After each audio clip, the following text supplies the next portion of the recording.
Boa tarde a todos, boa tarde Luiz Arthur Nogueira, eu sou o Samidana e mais um mercado financeiro chegando. E para pegar o gancho aí do que o Caniato falou, nós temos um gráfico que mostra a inflação das passagens aéreas calculada pelo IBGE nos últimos 12 meses. Olha só, nos últimos 12 meses, as passagens aéreas acumulam 11,06%. Isso dentro do IBGE. Lembrando que o IBGE faz o IPCA, que é o Índice de Preço ao Consumidor Amplo, que é a inflação oficial. Só que quando você entra lá no site, nas pesquisas do IBGE, você pode quebrar por itens. Então a gente foi lá, itens, passagens aéreas, a informação é de um aumento de 11% nos últimos 12 meses. Correto, Luiz? Correto, Sami. Na verdade, a situação desandou desde junho do ano passado com o processo de reabertura da economia. As pessoas voltaram a frequentar os aeroportos e a impressão que eu tenho é de que as companhias aéreas estão ainda com voos reduzidos em quantidade e em rotas. Obviamente, você tem uma oferta menor de voos e uma demanda que vem crescendo mês a mês, os preços sobem. Eu, por coincidência, recentemente fiz uma rota Guarulhos-Uberlândia, voo lotado na ida e voo lotado na volta, com pouquíssimas opções de horários. Então, de novo, se não tem oferta e a demanda está crescendo, o preço sobe. E o repórter Marcelo Matos está neste momento ao vivo no aeroporto de Congonhas, justamente para constatar se os passageiros também já perceberam essa alta nos preços das passagens aéreas nesta véspera de feriadão prolongado. Matos, boa tarde, seja bem-vindo, tudo bem? Muito boa tarde, Luiz Arthur Nogueira, Samidana e também a todos que nos acompanham aí na Jovem Pan. Vou mostrar para vocês aqui aquilo que vocês falavam aí há pouco. O Guilherme Cassiano está comigo aqui para mostrar que nós temos os guichês cada vez mais lotados. Expectativa nesse feriado, os 17 aeroportos administrados pela Infraero, 576 mil passageiros entre 20 e 25 de abril. O Sami falava de preços, aí utilizava inclusive os números do IBGE. Eu tenho os números aqui da Associação Brasileira de Empresas Aéreas, a ABAR, com dados, segundo a empresa, na verdade, a Associação da Agência Nacional de Aviação Civil da ANAC, ela utiliza, portanto, esses dados. Houve um aumento de 19,28% dos preços das passagens aéreas comercializadas no mercado doméstico aqui em 2021, de acordo com a ABA, com dados da ANAC. A tarifa média de 2021 chegou a R$ 494, ficou próxima, inclusive, de 2019, segundo a entidade, antes da pandemia, R$ 480. E a ANAC justifica que houve, no ano passado, uma alta de pelo menos 92% no querosene de aviação, que representa mais de um terço aí dos custos das companhias aéreas. Houve também, no ano passado, um aumento de 8,4% no dólar, que acaba indexando aí 50% dos custos do setor, e também a reclamação do chamado custo Brasil, né? A ABAR destaca ainda que nós temos aí uma pressão adicional nos custos, gerada justamente em razão do conflito aí, a questão do petróleo, Rússia e Ucrânia. E nós temos aquela jabuticaba, né? O Brasil é o único país que tem um tributo regional, o ICMS. As empresas estrangeiras não pagam, mas as empresas aqui sediadas no Brasil, elas pagam, portanto, o ICMS também na questão dos combustíveis, uma questão muito sensível. Então fica agora a expectativa, e é por isso que às vezes você tem uma passagem internacional até quase mais barata, ou elas por elas, em relação aí aos preços que são cobrados. Eu conversei aqui com os consumidores, né? E eles falaram que, de fato, aqui uma senhora dizia que para voltar agora de São Paulo para Curitiba, ela voltou, acabou de chegar aqui, havia a expectativa aí, o bilhete custava R$2.000, muito salgado. Ela falou que apenas com as milhas ela conseguiu fazer essa viagem, senão não faria. E há também a expectativa das pessoas que estão viajando mais nesse feriado de Tiradentes, porque no ano passado nós tínhamos aí o período mais mortífero da pandemia, março, abril e maio. Nós tivemos inclusive o registro até de 4.000 mortes por dia. Então, de fato, há uma retomada muito expressiva agora. Essa é a expectativa da Infraero, das companhias aéreas, e nós mostramos aqui o saguão cheio aqui no aeroporto de Congonhas. Luiz? A gente tem que lembrar, né, Luiz, e também queria perguntar ao Matos, que normalmente você tem uma estratégia. Então, quando esse negócio ficou assim, abre passagem, fecha passagem, pode viajar, não pode viajar, as companhias aéreas fizeram toda uma estratégia de uso das suas aeronaves. Então remarcaram voos, isso não pode ser retomado tão rapidamente. A gente paga um pouco por isso, que é justamente o que o Luiz falou. A gente diminuiu a oferta e cresceu a demanda. Mas tem um outro fator, que é um combustível. Até onde eu sei, o combustível é a parte mais importante do custo de uma passagem. Matos, eles chegaram a comentar a alta do petróleo como uma das causas desses preços tão altos, além dessa questão de oferta e demanda que comentamos? Sem dúvida, Sam. Inclusive eu conversei aqui com os turistas, os passageiros que estão viajando. Vamos acompanhar então agora, falando a respeito dessa retomada das temporadas aí de férias, feriados e também a questão do preço. Vamos ouvi-los. Logicamente que hoje no país, né, e até por uma questão da economia global, há uma diferenciação, mas não sentimos tanta diferença assim. Eu tinha milhas para vencer e foi isso que me fez estar participando hoje aqui, senão eu não viria. A passagem estava absurdamente cara. Agora, Sami, sem dúvida, né, o que é colocado aqui pela Associação Brasileira das Empresas Aéreas, a ABAR, para alta em relação aos tickets, né, é justamente uma alta de 92% no querosene da aviação, como você disse, né, representa mais aí de 1/3 dos custos das companhias aéreas. Isso nós estamos falando de Brasil também, e aquilo que eu disse, né, as companhias aqui pagam ICMS e as estrangeiras não pagam, então uma situação bastante delicada, é o item mais sensível, sem dúvida, o querosene da aviação. Sami. Obrigado, Marcelo Matos, pela participação aqui no Mercado Financeiro. Sami, tem só um ponto importante, porque historicamente o setor aéreo diz que o querosene da aviação representa ali em torno de 30% do custo. É verdade Sim. que com essa explosão do preço do barril do petróleo chegou a 50% do custo, que é um absurdo, né? Agora, evidentemente, essa questão de você aumentar a oferta conforme a demanda vai crescendo, ela é necessária, senão você gera gargalos e fica parecendo que as companhias aéreas querem tirar todo o prejuízo que elas tiveram durante a pandemia. Eu preciso ser justo aqui, se teve um setor que apanhou na pandemia, foi o setor das companhias aéreas, mas não dá para querer agora, em poucos meses, compensar nas costas dos passageiros todo o prejuízo da pandemia. Acho que não faz sentido nenhum. E eu queria também registrar que nós aqui, do programa Mercado Financeiro da Jovem Pan News, abrimos os microfones para que a Associação das Companhias Aéreas desse uma entrevista e explicasse em detalhes por que as passagens estão tão caras. Infelizmente, eles preferiram apenas emitir essa nota que o Marcelo Matos leu e não quiseram debater com a gente quais são os reais problemas que explicam preços tão altos, tão absurdos nesta véspera de feriado. Bom, continuando no assunto, eu queria lembrar outro indicador, que é do IBGE, que é o Índice de Atividades Turísticas. A gente pode ver no gráfico aqui, ele caiu 1% em fevereiro, frente a janeiro, após um recuo de 0,4% no mês anterior, né? Então a gente tem esse gráfico que mostra novembro, dezembro, atividades turísticas, depois começam a voltar de férias caindo. Quando a gente olha um passado maior, você vê que março de 2021 tivemos aqueles fechamentos, né? Aquele problema da nova onda da Covid, depois reabriu, mas o setor ele sofreu muitíssimo.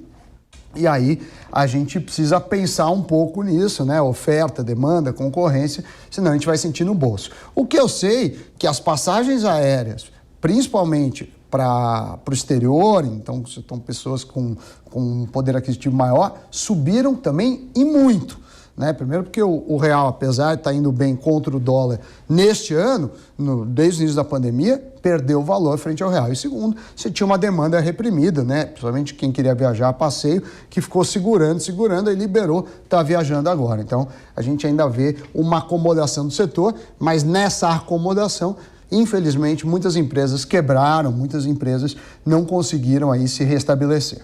Verdade. Bom, agora uma boa notícia. O monitor do PIB, Produto Interno Bruto, da Fundação Getúlio Vargas, aponta uma alta de 0,6% na atividade econômica em fevereiro. Na comparação com o mesmo período do ano passado, o indicador subiu 1,2%. Já em relação ao trimestre móvel, terminado em fevereiro agora de 2022, a pesquisa constatou uma alta de 1,7%.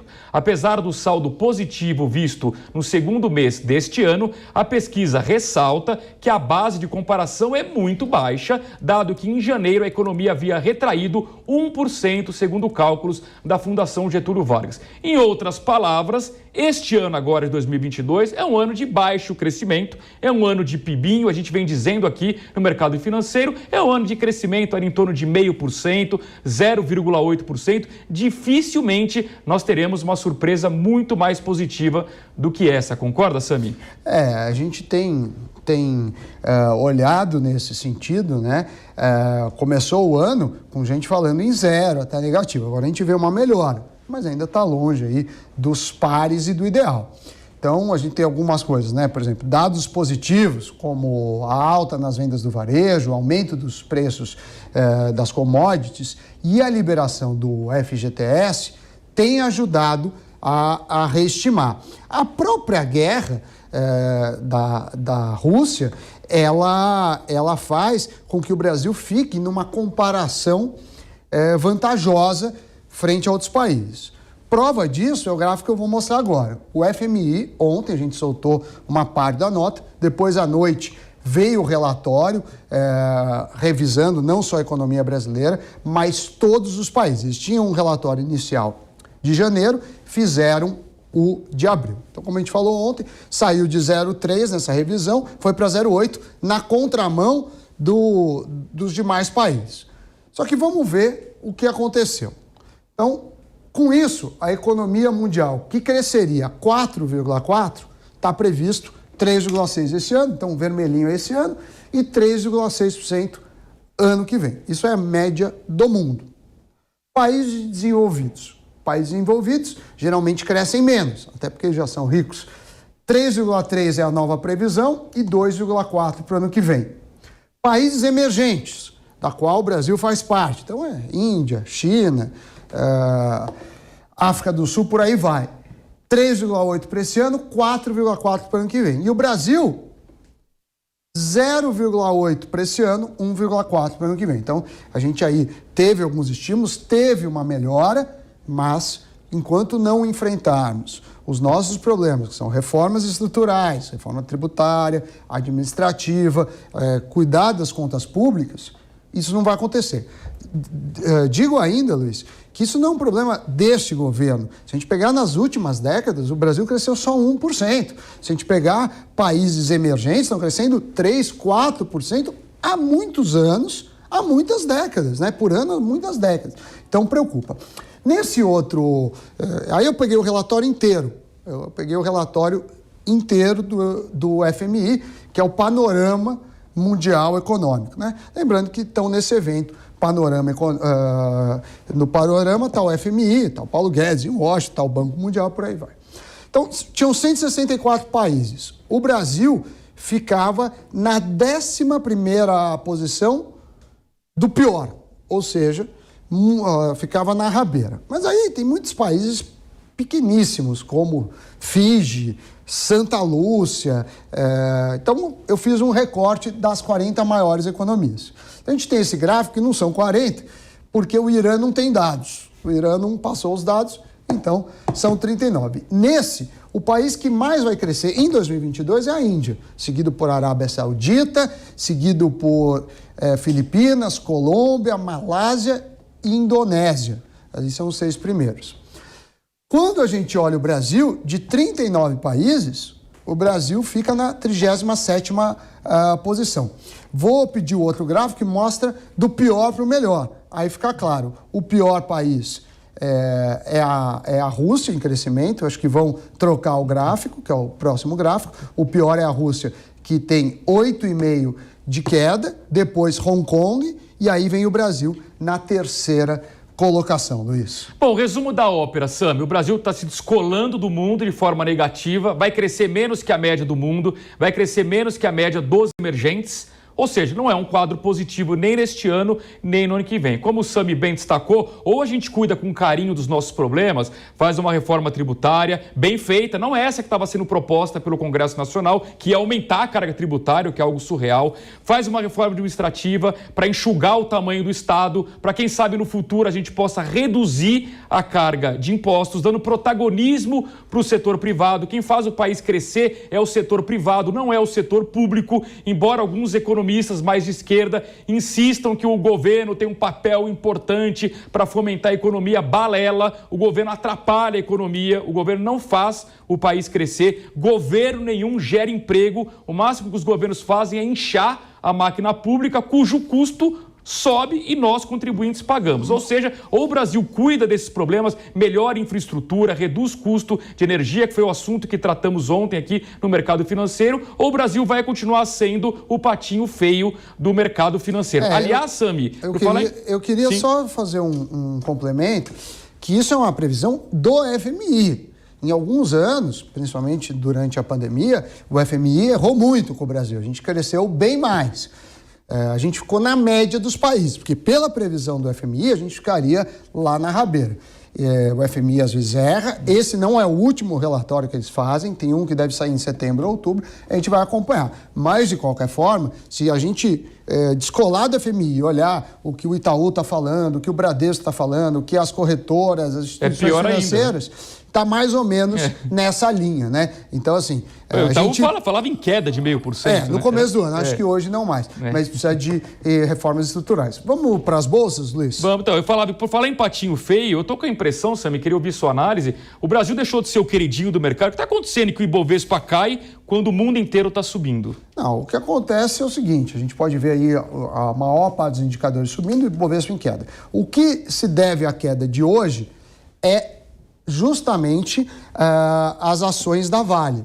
A Vale é a empresa de maior peso da Bolsa, ela teve um resultado ruim, as siderúrgicas também ruim, e a China está segurando produção de aço, então também afeta o preço do minério de ferro. Basicamente, a nossa Bolsa é muito afetada por commodities. Commodities vão bem, a Bolsa sobe. Commodities mal, desce. E também tem esse aí entrave da taxa de juros, né? A gente precisa sinalizar primeiro quanto vai ser a taxa de juros nos Estados Unidos para depois no Brasil. Mais uma notícia boa é que o dólar está caindo e está caindo bem. O dólar despenca 0,98%, negociado agora a R$ 4,62. O euro também cai 0,52% aos R$ 5,01 e o Bitcoin cai 0,18%. Isso queda em dólar, o que vale dizer que ele está a 41.378 dólares. Então a gente vê aí o dólar ajuda na inflação, Luiz. 2h57.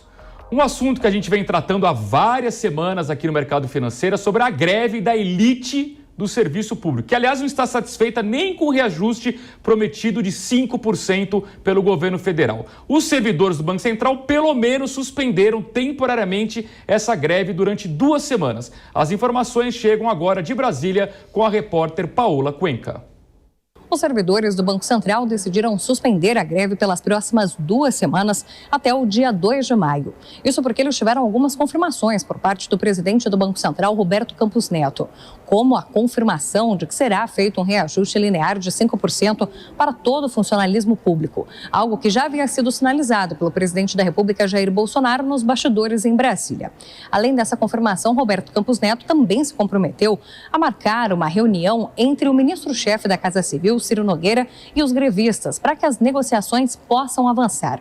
Diante deste novo cenário, e ainda que o Sindicato Nacional dos Funcionários do Banco Central coloque que 5% de reajuste seria insuficiente, já que o que os servidores do Banco Central pedem é um reajuste de 20%, mas ainda assim a greve fica suspensa pelas próximas 2 semanas, enquanto negociações devem avançar nesses próximos dias. E então toda a situação de greve deve ser reavaliada no dia 2 de maio, para saber se a greve será retomada ou então se ela pode ser suspensa, de acordo com o que for negociado junto ao governo federal.